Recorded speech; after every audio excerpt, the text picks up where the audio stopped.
네, 오늘부터는 제가 약속해드린 대로 성경에 대한 윤곽, 구조죠. 아주 간략한 구조를, 물론 성경을 일일이 다 배우려면 제가 해보니까 7년, 한 주간에 2시간씩에서 한 7년 가까이를 해야 되겠더라고요. 이걸 여러분들에게 내가 여기서 다 할 수는 없고, 금년 말까지 개략적인 이제 구조를 말씀을 드릴 테니까 그 구조를 미리 알고 접근하시면 성경이 훨씬 쉽게 이해할 수 있습니다. 예를 들면 서울을 관광을 하려면 서울 전체의 교통망이라든가 전체에 대한 개략적 구조를 알고 관광하면 훨씬 더 효과가 있듯이 공부도 성경도 역시 마찬가지입니다. 이 방대한 내용을 그냥 처음부터 진입해 들어가면 여러분들이 혼선을 일으킬 수 있으니까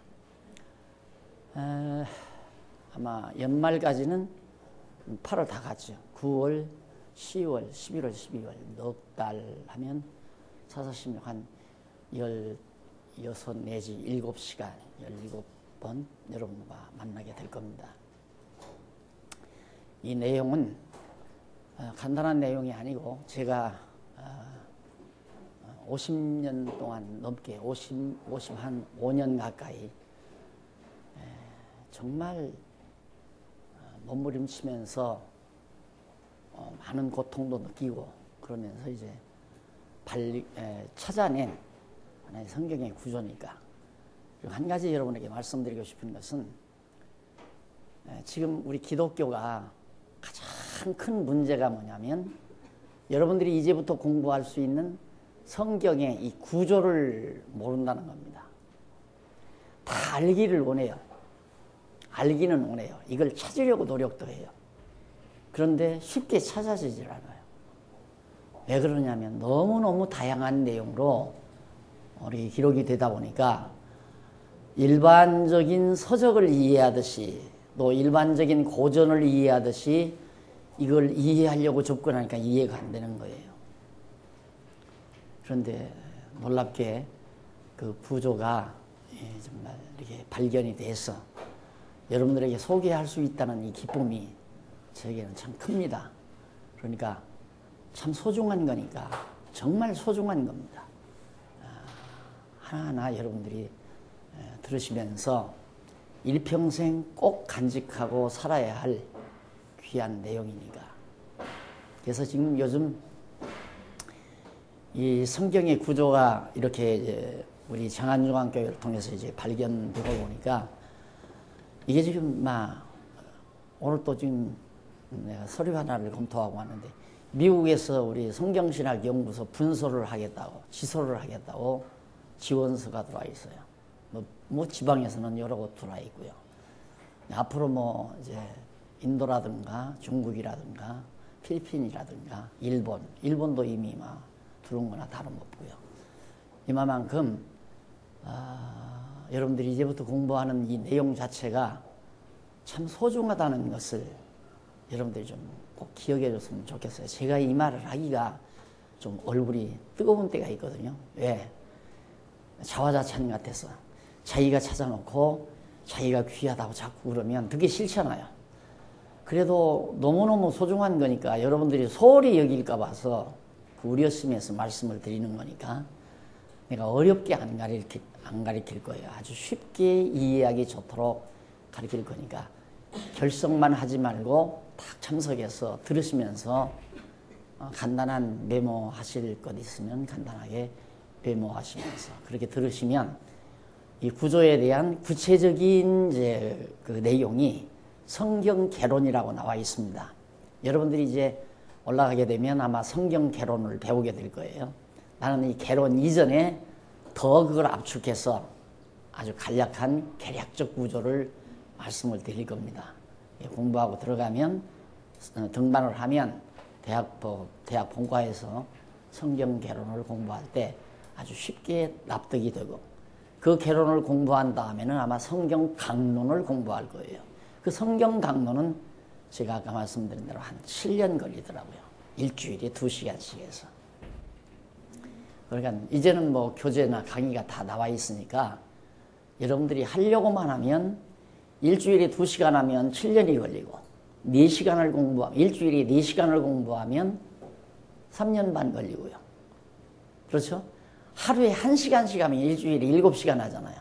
7시간 하면 한 2년 이내에 마칠 수 있습니다. 공부를. 일주일에 하루에 1시간씩만 여러분들이 투자를 하면 성경 전체를 그렇게 해서 여러분들이 기왕 공부하려고 접근하세요. 이제는 여기 우리 장안중앙교회는 공부하려고 나오는 거지 예배 드리려고 나오는 게 아니에요. 대부분의 기독교들이, 대부분의 교회들이 예배 드리러 나오라고 합니다. 예배 드리러. 신에게 제사하러. 그건 성경적이 아니거든요. 이제는 제사는 끝났어요. 구약시대 제사로 이미 끝났고 예수님이 영원한 제사를 드리셨기 때문에 우리가 제사 드리는 게 아니에요.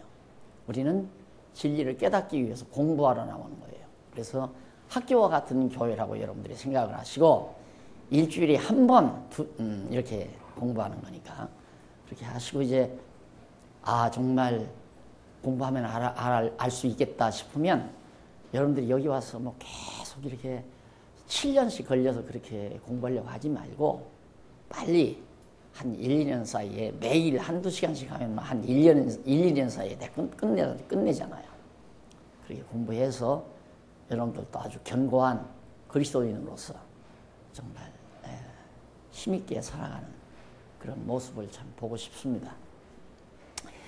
우선 그동안 이제 성경이 하나님이 계신데 성경의 주요한 목적은 하나님이 살아계시다는 것을 알려주고 살아계신 그 하나님이 어떠한 속성을 가지신 분인가 이 두 가지 내용이 성경에 담겼다고 그랬죠.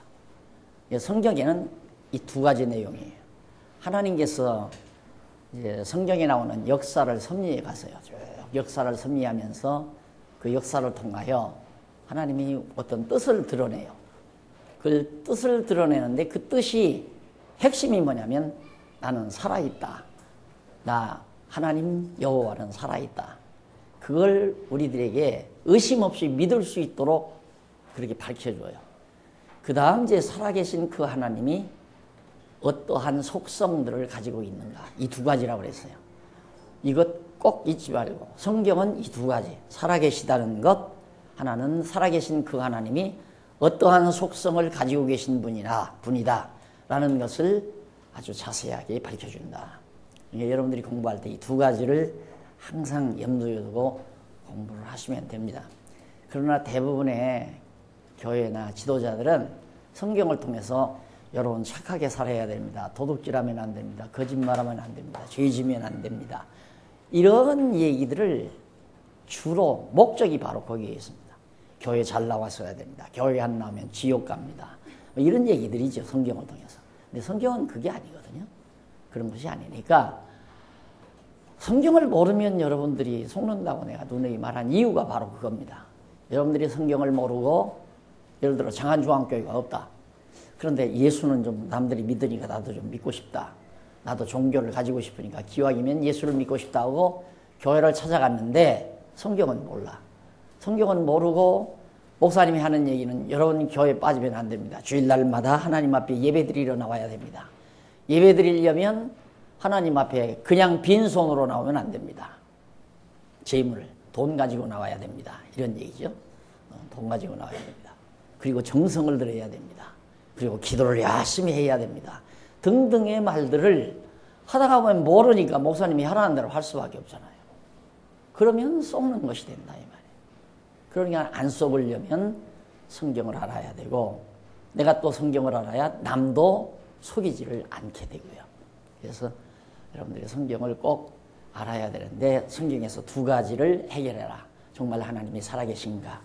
하나님이 살아계시도 않는 하나님을 우리가 믿고 경외할 필요는 없잖아요. 첫째는 하나님 살아계신가? 두 번째는 살아계신 하나님이 어떤 분이신가? 그 하나님이 만약에 내가 조금이라도 주일날 딴짓하면 자동차 빵꾸가 난다든가 교통사고가 나게 하시는 하나님이라면 무섭잖아요. 그렇죠? 그런 하나님이라면 주일날 어디 놀러 가지 말아야 되죠. 놀러 가다가 교통사고 나니까. 또 그 어떤 하나님인가? 돈을 많이 가져오는 사람을 참 복주는 하나님이다. 이런 하나님이라면 우리가 빚을 얻어더라도 돈을 많이 갖다 내야 될 거 아니겠어요? 이렇게 심각한 거란 말입니다. 그런데 그런 식으로 교회에서 그렇게 가르치니까 많은 성도들이 많은 예수를 믿겠다고 교회를 찾아가신 분들이 허다하게 쏟고 고통을 당하는 경우가 너무너무 많이 있다. 그러니까 여러분들이 행운이죠. 여러분들이 나를 만나서 여러분 행운입니다 이렇게 하면 내가 부끄러우니까 그 말은 못하지만 그래도 성경을 이제 알아볼 수 있는 기회를 일단 것은 얼마나 좋아요. 오늘 미국에서 온 서류를 보니까 미국의 교포, 우리 한인 교포 80%가 다 교회를 나온대요. 그런데 아무도 성경을 아는 사람이 없대요. 지금 신학 공부하잖아요. 저쪽 반에서는. 신학은 더더군다나 아는 사람이 없고. 그래가지고 사람들이 우리 교포들이 이제 미국에 가서 외로우니까 교회를 나갔는데 성경을 좀 알고 싶어도 성경을 성경대로 가르쳐 주는 데가 없대요. 교회를 가도 성경을 안 가르쳐 준단 말입니다. 그러니까 얼마나 답답하겠어요. 그런데 이 목사님이 가서 성경을 얘기하니까 사람들이 이렇게 모인대요. 그래서 지소를 하려고 하니까 지소로 받아주십시오라고 소리를 보려고 하더라고요. 예? 여러분 성경 모르면 안 돼요. 꼭 알아요. 예수를 믿든 안 믿든 성경은 알 필요가 있어요. 예. 꼭. 그래서 우선 성경은 지난번 말씀드린 대로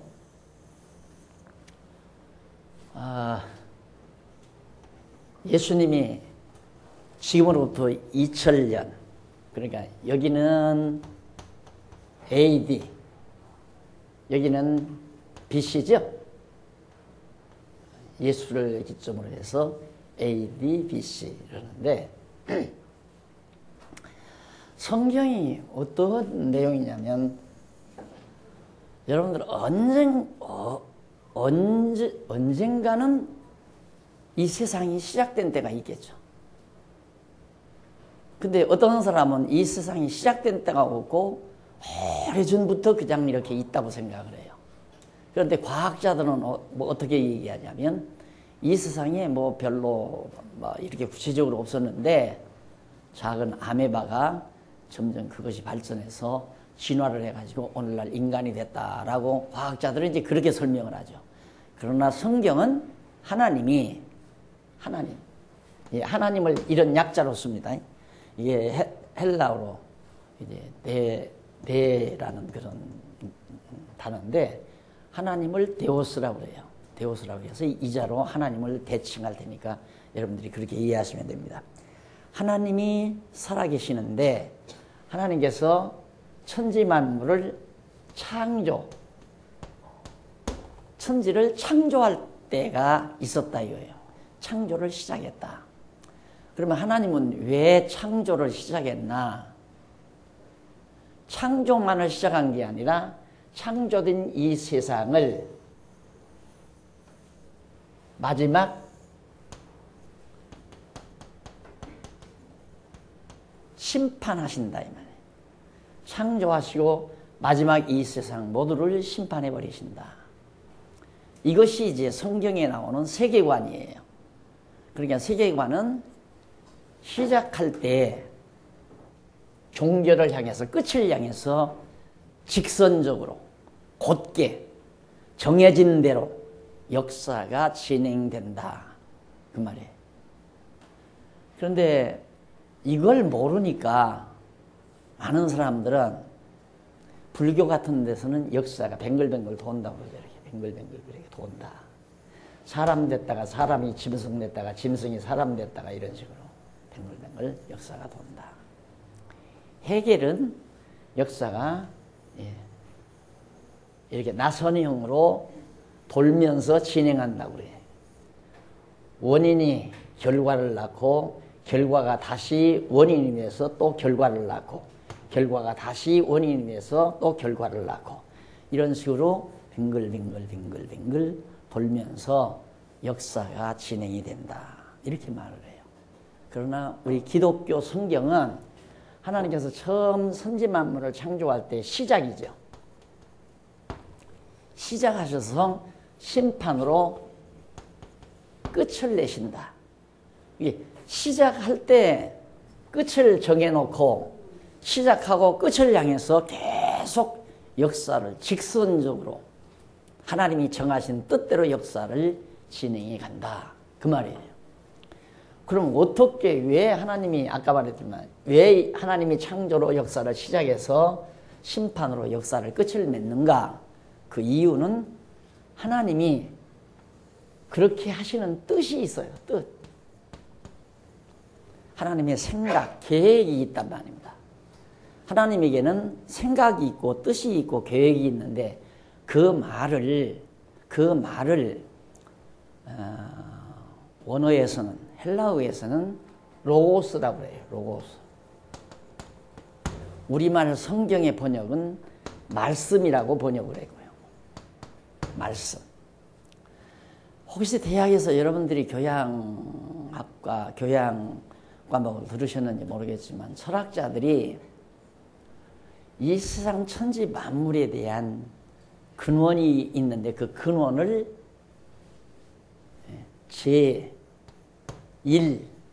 의지란 말을 씁니다. 의지. 예, 처음에 한 가지 뜻이 있다 이 말이에요. 처음 이 세상 모든 만물에 대한 한 가지 뜻이 있다. 하나의 뜻이 있다. 그래서 모든 우주가 이렇게 질서 정연한 것이다. 그건 추리를 해보면 맞는 얘기죠. 그렇잖아요. 만약에 어떤 뜻이 없다면 이 우주가 계속 충돌을 일으켜서 다 파괴돼 버릴 거예요. 만약에 우리가 이 지구가 태양하고 거리가 조금만 가까워도 우리 뜨거워 못 살아요. 우리 다 타 죽어요. 조금만 멀어도 식물이든 사람이든 다 동태돼서 죽어버려요. 그런데 항상 이 거리를 유지하면서 또 태양도 태양이 기점이 아니거든요. 태양계 안에서 태양이 이제 위치가 있잖아요. 그러니까 뭔가 이게 아주 질서정연하게 돼 있는데 예를 들면 여러분 학교 다닐 때 체육 시간에 기준, 암흑의 기준으로 나란히 하잖아요. 요즘도 그렇게 부르는지는 모르지만 어떤 기준에 의해서 쫙 서야 되잖아요. 그러듯이 이 우주 만물도 모두가 다 어떤 기준이 있을 거라 이 말이에요. 그걸 철학자들이 제1의지라는 말을 써요. 제1의지. 근데 성경은 그게 아니고 그게 로고스라는 말을 쓰거든요. 로고스가 뭐냐면 뜻이라는 얘기예요. 생각, 말씀. 이 말씀이란 뭐냐면 예를 들어서 우리가 이번에 추석에 고향에 갔더니만 할아버지께서 말씀하시기를 그 말이거든요. 할아버지께서 이러이러한 말씀을 하셨다. 그럼 말씀을 하셨다는 말은 할아버지의 뜻이 담긴 소리 아니에요. 소리 부호로 할아버지의 뜻을 표현하는 것을 할아버지의 말씀이라고 그러잖아요. 그래서 우리말 억양으로 로고스를 말씀이라고 그렇게 표현을 한 거거든요. 그러면 말씀이라는 말은 결국 하나님의 뜻이라는 얘기예요. 할아버지의 뜻이 담겨진 소리의 부호를 할아버지의 말씀이라고 했듯이 하나님의 뜻이 담긴 내용을 표현하는 것이 말씀이다. 그래서 역시 처음 태초에 로고스가 계셨다. 그렇게 표현을 해요. 태초에 말씀이 계시니라. 요한복음에 보면 그 내용이 나오거든요. 앞으로 여러분 공부해보면 알 겁니다. 그러면 이건 언제부터 있었는가? 영원자전. 영원이란 시작도 없고 끝도 없는 거예요. 시작도 없고. 그럼 여러분들이 시작도 없고 끝도 없는 것은 경험을 못 해봤잖아요. 우리는 나면 죽는다는 생각을 하죠. 일어서면 앉는다는 생각을 하게 되고 누우면 일어난다는 생각을 하게 되고 밥 먹으면 배고프게 된다는 것을 생각하게 되죠. 언제나 시작이 있으면 끝이 있다는 것을 생각하고 사는 우리들이기 때문에 끝도 없고 시작도 없는 세계에 대해서 경험을 못 해본 거예요. 다만 상상은 할 수가 있죠. 여러분 이 우주가 끝이 있을까요? 그러면 글쎄요. 끝이 있을 것 같지를 않으니까. 그러면 이 우주가 끝이 있다면 시작은 어디일까? 우주가 시작이 있다? 글쎄. 그래서 옛날 사람들은 세상이 이렇게 네모반듯하다고 생각했잖아요. 네모반듯하다. 참 무식했죠. 세상이. 이 우리가 사는 세상이. 그럼 어디론가 가다 보면 낭떠러지로 뚝 떨어진다는 얘기죠. 결국은 세계 일주를 한 다음에야 지구가 둥글다는 사실을 알게 됐잖아요. 그러니까 이 우주가 끝이 있다는 생각은 상상할 수가 없는 거거든요. 아주 무한대의 공간이란 말입니다. 그런 개념들을 하나의 영원이라고 말할 수 있어요. 그러니까 정말 이제 존재하시는 하나님에 대해서 이제 우리가 계시된 것을 배우게 되겠는데, 이 하나님은 영원하신 분이시다. 그러니까 영원한 하나님이기 때문에 언제부터 시작했느냐 이게 있을 수가 없죠. 그럼 그 하나님은 언제 돌아가시느냐 그것도 있을 수가 없는 거고요. 시작도 없고 끝도 없는 분이니까 영원한 분이라 이 말이죠. 그런 영원하신 하나님이 어떤 뜻을 가지고 계셨는데 그 뜻을 이렇게 말씀하셨다 그 말이에요. 그것이 한마디 한마디 놓치시면 안 됩니다. 자, 영원하신 하나님이 뜻을 가지고 계셔서, 그러니까 할아버지가 지금 추석에 손자 손녀들이 올 거 다 기다리고 있습니다. 오면 내가 이러이런 얘기를 해줘야 되겠다 하고 할아버지가 뜻을 가지고 계세요. 계획이 있어요. 생각을 했는데 추석에 손자 손녀들이 왔어요. 할아버지가 무릎 꿇어라 하고 앉혀놓고는 다 말씀을 하세요. 그러면 손자 손녀들이 나 오늘 할아버지 앞에 가서 할아버지 말씀 들었다? 뭐라고 그러시더니 할아버지가 이렇게 말씀했어. 똑같은 얘기예요. 그러니까 하나님께서 이런 뜻을 가지고 계셨는데, 할아버지가 손자한테 하는 얘기는 소리의 구호만을 가지고 얘기할 수밖에 없잖아요. 그런데 하나님은 어떻게 말씀하셨느냐면, 하나님이 한국말로 한 것도 아니고, 하나님께서 무슨 미국말로 한 것도 아니고, 다양한 언어를 가지고 있는 인간들에게 어떻게 말씀하셨냐면 이런 역사 섭리를 통해서 말씀했어요. 그러니까 여러분들이 쉽게 생각해서 아주 대작, 큰 한 드라마로 아주 대작으로 생각을 하시면 됩니다. 뭐 1막 2장도 아니고 2막 3장도 아니고, 이건 역사 시작으로부터 역사 끝날 때까지 하나의 큰 드라마를, 연극을 연출하셨다. 그렇게 말씀한 거예요. 그럼 예를 들어 여러분 뭐 뮤지컬도 보면 노래로 뜻을 전달하기도 하고 춤으로 뜻을 전달하기도 하고 뭐 다양한 방법으로 또 배역을 통해서 뜻을 전달하기도 하고 그러잖아요. 영화도 그렇고 연극도 그렇고. 또 뜻을 전달하는데 예를 들어서 언어, 교수가 말을 통해서 어떤 진리 내용을 말만을 통해서 전달할 수도 있고요. 그게 뜻 전달의 방법은 미술가는 그림을 그려서 자기 내면의 사상체계를 그림 속에 담아서 전달하는 거고요. 노래를 부르는 사람은 노래 속에 자기의 사상, 뜻을 담아서 노래로 자기 뜻을 표현하는 거고요. 또 조각가는 자기의 뜻을 조각을 만들어 표현을 하죠. 그래 전달을 해요. 그럼 그 사람의 작품을 보면 그 사람의 사상체계나 감정세계를 읽을 수가 있죠. 그런 것처럼 하나님께서는 다양한 방법으로 하나의 큰 대작, 역사라고 하는 이 큰 대작품을 통해서 인간들에게 하나님 당신의 뜻을 전달한 거예요. 그럼 그 뜻을 왜 전달했는가? 전달한 목적이 존재, 아까 말한 존재, 첫째가. 그리고 두 번째가 속성. 이런 자가 살아있다 그 말이에요. 이런 속성을 가진 내가 살아있다. 이 말 한마디를 하기 위해서, 이 내용을 우리에게 전달하기 위해서 이렇게 큰, 지금도 역사 진행되죠? 여기도 다 있는 거예요. 이게 아주 지금 진행되는 역사도 간략하게 원리, 핵심을 간추려서 하나님이 지금 섭리해 가고 있는 거란 말입니다. 이것이 성경 속에 담겨져 있다. 여기까지는 아시겠죠, 이제. 그러니 세상에 이런 책이 어디 있어요? 없어요. 이런 책은 없다고 말입니다.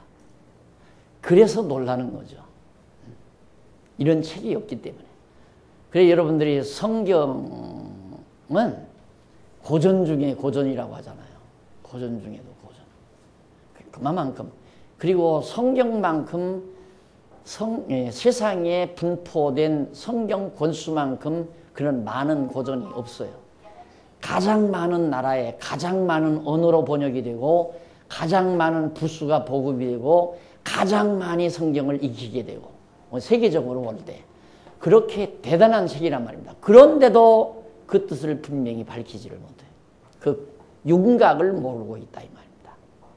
지난번에 일본 기독교 대학에 갔다 왔거든요. 갔다 와서 목사님들하고 몇 번 하고 이제 거기 세미나 해달라고 해서 강의해달라고 해서 이제 거기 모임에 강의를 마치고 기독교 대학을 방문을 했는데 그 대학교에 구약학 교수가 하버드에서 박사학위를 받으신 분이 와서 구약학 교수로 있더라고요. 우리가 여기서 먼저 줬어요. 토론 주제를. 그래서 언약사상에 대해서 좀 같이 토론을 해보자 했더니 먼저 그 구약학 교수가 언약에 대해서 지금 이게 이제 언약이거든요. 언약. 말씀으로, 그러니까 여기 말씀이에요. 말씀으로 약속했다 그 말이거든요. 이 말씀은 자 약속한다는 약자, 언약 그러거든요. 근데 그 언약 사상에 대해서 언급하자 했더니만 그래도 우리가 손님으로 갔으니까 자기들이 먼저 발언을 해야 되지 않겠어요. 하버드 그 박사 구약학 교수가 먼저 얘기를 하더라고요. 구약이니까 이제 구약학 교수 전담을 해야 할 거 아니에요. 근데 구약에는 여러 언약들이 많이 나온다 이거예요. 그런데 이게 어떻게 연결이 되는지 그건 알 수가 없다 이거예요. 언약이란 말은 아담에게도 하고 아브라함에게도 하고 모세에게도 하고 다윗에게도 하는데 이런 언약들이 어떤 맥락이 있는 것도 같은데 각각 그 언약의 특성들이 다른 것 같아서 그게 어떻게 연결이 되는지는 우리는 알 수가 없다. 그러면 이걸 모른다면 오늘 여러분들이 내가 이 성경 전체 구조를 일러준다는 말이 웃기는 얘기 아니에요. 못하는 거예요. 그래서 이제 그 사람들 영어로 쓰니까 내가 영어로 할 수가 없잖아요. 그래서 내가 먼저 통역을 통해서 내가 간단하게 코멘트를 하고 우리 김 목사님에게 바톤을 남겨서 얘기를 하는데 제가 코멘트 할 때 이 모든 언약들이 모두가 다 예수 그리스도에 대한 약속입니다. 그랬거든요. 자, 구약에 많은 시대마다 하나님께서 하신 언약은 장차 예수님을 보내겠다라고 하는 약속입니다. 그러니까 눈이 땡그레져요. 교수가. 그 하버드 교수가.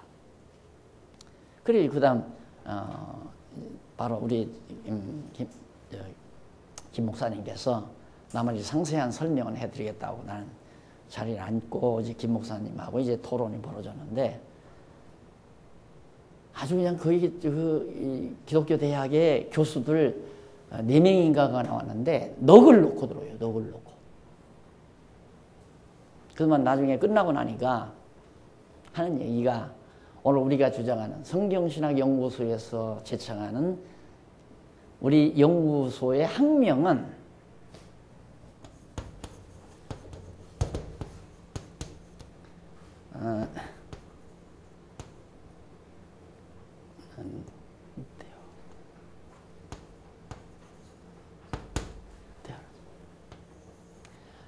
The Bible Theology라고 그러거든요. 일반적으로 신학계에서 하는 말은 The Bible이 아니라 비브리칼이라고 그래요. 비브리칼. 이게 성경적 신학이다. 우리는 그냥 그 성경 그 자체의 신학이다. 이 말이고. 이 말에 그 교수가 굉장히 이제 자극을 받은 거예요. 끝나고 식사를 하고 나니까 또 바이블 데올로지하고 비브리칼 데올로지하고의 차이점에 대해서 자세히 알고 싶다고 참고되는 서적을 좀 보내달라고. 그래가지고 지금 서적을 영문으로 지금 번역된 서적이 없잖아요. 지금 번역은 해다 놓고 교정이 덜 끝나서 지금 출판을 못하고 있는 입장인데, 지금 현재 여러분들이 앉아 계시니 이 위치가 보통 위치가 아닙니다. 다시 말해서 우리 성경신학연구소라고 하는 것이, 우리 지금 김 목사님도 어른들에게 지금 그런 사실을 보고하기 위해서 들어가셨는데, 여러분들이 이 세상 먹다가 자다가 늙어 병들어 죽을 거 아니잖아요. 사람인데. 그래서 인간이니까 뭔가 뜻을 가지고 살아야 되겠는데, 뜻이 있어야 되는데, 이거 모르면 뜻을 정할 수가 없어요. 그러니까 단순하게 그저 돈 벌어서 쓰고 싶은 대로 쓰고 그냥 육신적으로 즐기고, 그럼 그것이 늘 그렇게 즐기고 사는 것이 즐거우면 얼마나 좋겠어요. 즐기는 것도 몇 번 반복하면 실증이 나요. 실증이. 그러니까 재미가 없는 거예요. 그래서 이제 보통 이제 나도 강남에 살다가 지금 강남 아줌마들 하는 그게 이제 조금 여유 있으면 운동하러 다녀요. 헬스장에 운동하러 다니고 수영장에 수영하러, 건전하죠, 거기까지는. 하다가 이제 거기에서 이제 친구들을 만나요. 여유 있는 유한 마담들이거든요. 만나면 이제 그 다음에 수영하고 뭐 가까운데 어디 숲속에 조용한데 밥 먹으러 다녀요. 이제 음식 찾으러 밥 먹으러 다녀요. 밥 먹다가 보면 재미가 없잖아요. 이제 소주 마시기 시작해. 맥주 마시기 시작하고 소주 마시기 시작하고. 그 다음 이제 좀 발전하면 이제 뭐 있잖아요. 춤추러 다니는 거예요. 그래서 실증 나는 거예요. 그러면 이제 돈 많은 분들은 남들이 하지 못하는 아주 고급 운동 그런 거 이제 하는 거죠. 그런데 요즘엔 뭐 우리 한국 사람들 암만 고급 운동이라도 복도방 아저씨도 다 가서 해요. 남의 집 가정일 도와주면서도 승용차 타고 골프 치러 다녀요. 우리 교회 앞에 여기 골프 연습장이잖아요. 하면 별의별 사람 다 와요. 나는 늘 안 다니는데 누가 자꾸 가자고 해서 한 번이나 장로님들이 가시면 한 번이나 가끔 따라가서 해보는데, 이제 그것도 재미가 없는 거예요. 그러니까 어디로? 이제 해외로 나가는 거예요. 해외로. 너는 여기 못 오지. 해외로 가서 해보니까 해외까지 또 쫓아오는 거라 이게. 그러니까 또 그것도 재미없는 거야. 이게 돈 많으니까 이제 뭐 세계 여행 다니면 여행도 한 번 다니고 두 번 다니면 그다음 거기는 다시 가기 싫잖아요. 그러니까 나중에는 계속 취하게 만들기 위해서는 술 타령을 해야 되고, 술 타령 안 하면 잠잘 수가 없고, 그러다가 병들어 죽는 게 인간이에요. 예, 사람이 어떤 뜻을 가지고 살아야 되는데 그 뜻을 모르면 못 살고 자기가 그런 육체의 쾌락 쪽으로 빠질 수밖에 없는 거거든요. 그래서 정말 여러분들이 얼마나 지금 소중한 자리, 귀한 자리에 와 있는가라는 말은, 여러분들이 성경을 깨닫고 나면 인생의 의미를 알아요. 인생에 있어서 무엇이 의미 있는 삶이고, 나는 왜 살아야 되고 어떻게 살아야 된다는, 인간은 두 가지 문제 딱 누구나가 이건 해결해야 돼요. 왜, 어떻게. 이 두 가지 문제는 반드시 해답을 가져야 돼요. 왜 살 건가? 왜 사나? 어떻게 살 것인가? 이 두 가지. 왜 사나? 나는 지금 왜 살지? 그럼 그냥 동물학적으로, 생리학적으로 뭐 자식들을 낳아서 기르기 위해서 하는 거지. 그건 동물학적인 착각이에요. 아니, 동물학적인 생각이에요. 결혼해서 아들, 딸 낳고 돈 벌어서 기르고 공부시켜서 성장시키는 거. 그건 동물도 다 해요. 동물들도 짝짓기 해서 새끼 낳아가지고 연습시켜요. 넌 막 먹거리 차는 나 따라와. 이 독수리 같은 놈은 자기 등에다 업고 이제 막 높이 하늘 높이 올라가서 딱 떨고 틀어요. 그냥 쫙 해서. 등에서 새끼들을. 그럼 새끼들이 막 달걀을 치죠. 안 그러면 낭떠러지에 갖다가 막 딩부에 던져버려요. 그럼 막 안 죽으려고 막 이러면서 이제 먹거리 찾는 연습을 배우잖아요. 요즘 대학이라는 게 뭐예요? 먹거리 찾는 방법 배우러 다니는 데 아니에요. 말이 대학이지. 원래 대학은 그런 거 아니에요. 이걸 찾는 게 대학이에요. 왜? 어떻게? 그런데 아무리 찾아보려고 해도 찾을 수가 없으니까 이거 다 없애버린 거예요. 왜나 어떻게는 이건 찾을 필요 없다. 그냥 사는 거다. 살기 위해 사는 거다. 이렇게. 그러니까 그러면 어떻게 할 거냐? 어떻게 사는 것만 생각하자. 왜는 모르지만 어떻게? 노래하며 살 건가? 사업하며 살 건가? 정치하며 살 건가? 사는 방법만 대학에 가서 배우자. 그래서 기술 교육이 거의 다 아니에요. 근데 여러분들이 성경을 딱 이렇게 배우고 나면 인간은 왜 사는 거로구나. 인간은 그러니까 이렇게 살아야 되겠구나. 어떻게 살아야 되겠구나 하는 게 스스로 딱 정해져요. 그럼 그건 불변의 원칙이, 불변의 원리가, 불변의 목표가 정해지거든요. 나는 이래서 산다. 나는 이렇게 산다. 딱 정해지면 흔들림이 없죠. 그래서 정돈된 자기 삶의 자태가 정해지는 겁니다. 흔들리지 않아요. 남 곁사람 바라볼 것도 없고 비교할 필요도 없고 나는 내 목표를 향해서 내가 사는 목표를 왜? 분명한 가치를 알았으니까. 분명한 가치를 아니까 이것이 가치롭다. 예를 들면 여러분 생각해 보십시오. 자, 이쪽에 땅이 하나 있고 이쪽에 땅이 하나 있는데 정보를 들으니까 이쪽 땅에 일본 사람들이 그 속에다가 금괴 하나를 묻었다는 정보를, 확실한 정보를 받았어요. 근데 이 두 땅 주인이 서로 이제 땅을 다 모르고 땅을 다 팔려간다 이 말입니다. 근데 나는 이쪽 땅에 금괴가 묻혀 있다는 사실을 알거든요. 자, 여러분 저쪽 땅은 평당 100만 원 달라고 하는데 이쪽 땅은 평당 500만 원 달라고 한다 이거예요. 어느 땅을 사겠어요? 그렇죠? 아니까. 그런데 막 100만 원 달라는 데로 가서 막 사람들이 몰려가서 그 땅을 다 사지만은 100만 원 주고 사든 50만 원 주고 사든 나는 이거 1000만 원이 나도 나는 이 땅 산다. 그래서 흔들리지 않냐고 자기 갈 길 가는 거예요. 사람이란 이게 해결이 돼야 가치관 정립이 되거든요. 가치관 정립이 된 사람만이 이게 정리가 된다 이 말이에요. 그래서 성경을 이제 배우게 되면 우선 정말 하나님이 살아계시다. 살아계신 하나님은 이런 분이시구나. 그래서 이렇게 우리가 살고 있는 이 세상에 대한 역사의 원리를 파악하게 돼요.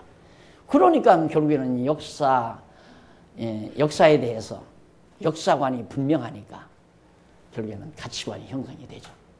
이게 인간이라고 하는 것은 인생관, 그다음 역사관, 세계관 이 세 가지가 딱 정립이 되면 그 결과 가치관 정립이 돼요. 인생, 역사, 세계. 자, 인생이란 무엇인가? 역사란 무엇인가? 세계란 무엇인가? 이 세 개가 정립이 되면 가치관 형성이 됩니다. 자기 가치관 형성이. 그런데 이 성경을 깨닫게 되면 하나님이 이렇게 존재하기 때문에 나라는 존재는 이런 존재로구나 하는 인생관이 분명하게 서지게 돼요. 그리고 하나님이 존재하셔서 이렇게 역사를 진행하고 섭리하시는구나. 그래서 사관이 정립돼요. 역사관이. 그럼 우리가 살고 있는 이 세계이잖아요. 전체가 세계인데 인생 세계, 인간 세계, 또 역사 세계, 그리고 모든 물질 세계. 이게 포괄적으로 다 해서 세계관이거든요. 이 세계관이 딱 정립이 되니까 뭐가 참 가치로운 거구나. 이걸 알게 되죠. 여러분 얼마 전에 드라마 텔레비에서 이런 사건이 하나 있었어요. 저 오지에 사는 어떤 흑인 배우인데 흑인 배우가 아니라 아주 그 흑인 나라를 배역으로 시켜가지고 했는데 나 그건 내용은 잘 모르겠어요. 그래가지고 엄청난 출연료를 받은 거예요. 막 돈 뭉치를 이렇게. 거기 가면 은행이 있어요? 없어요? 자기 동네 가면. 없어요. 대창만 가지면 돼요. 대창 거기는. 옷도 필요 없어요. 백화점도 오고. 돈 가지고 가서 뭐 해요? 그러니까 그 돈 어떻게 해? 다 거리에다가 뿌려버리고 말더라고요. 에이, 뭐가 가치냐? 참 중요한 거죠. 뭐가 가치로운 거냐? 그래서 여러분들이 성경을 이런 배경을 지금 설명해 드립니다. 그러니까 성경은 이런 근본적인 배경을 깔고 진행된 내용이다. 이걸 지금 설명해 드리려는 겁니다. 성경이 그렇게 무슨 뭐 조그마한 어떤 예수 믿어라 천국 간다, 예수 안 믿으면 너 지옥 간다, 예수 잘 믿어라 하나님께 충성 잘해야 복 받는다, 이런 거 아니에요. 근데 전부 교회마다 그 얘기란 말입니다. 가는 곳마다. 어디 저 과거에 교회 다니시는 분들 한번 손 들어보실래요? 과거에 교회 다니시는 분들. 그래요, 안 그래요? 그래요. 맞아. 전부 그래요. 하나님께 충성해야 복 받고, 많이 하나님께 가져다 내야 많이 주고, 잘 믿어야 천국 가고, 잘못 믿으면 지옥 가고. 그런 얘기가 기독교에서. 왜? 성경은 모르니까. 성경은. 그러니까 여러분들 주일날 성경 강의할 때, 그 설교할 때 성경 2구절이나 3구절 딱 읽고 그냥 자기 말만 하는 거예요. 성경 말을 하는 게 아니라 자기 말만. 그것 어머니 듣고 아멘, 아멘. 여러분 하나님께 잘 충성하고 하나님 앞에 열심으로 하면 자손만대 길이 축복받고 잘 삽니다. 믿습니까? 아멘. 그래서 내가 이제 교회를 지금 은퇴했잖아요. 그래서 목사라고 부르지 말라고 하잖아요. 아파트 소장도 좋으니까 그냥 소장님이라고 불러주는 게 좋겠다. 왜? 그만큼 창피해요. 진짜 목사라는 말 듣기가 너무너무 창피하단 말입니다. 목사라는 말은 참 좋아요, 원래.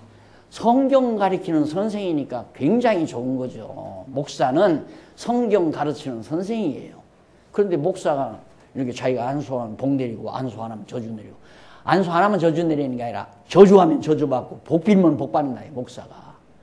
그러니까 목사가 자기 집에 신방 한번 오면 목사님이 그냥 기도 한번 해주기를 학수고대에서 그래서 봉투 내놓잖아요. 목사님 우리 가정 위해서 복 좀 많이 밀어주세요. 그 신방 온 목사님에게 이렇게 봉투다.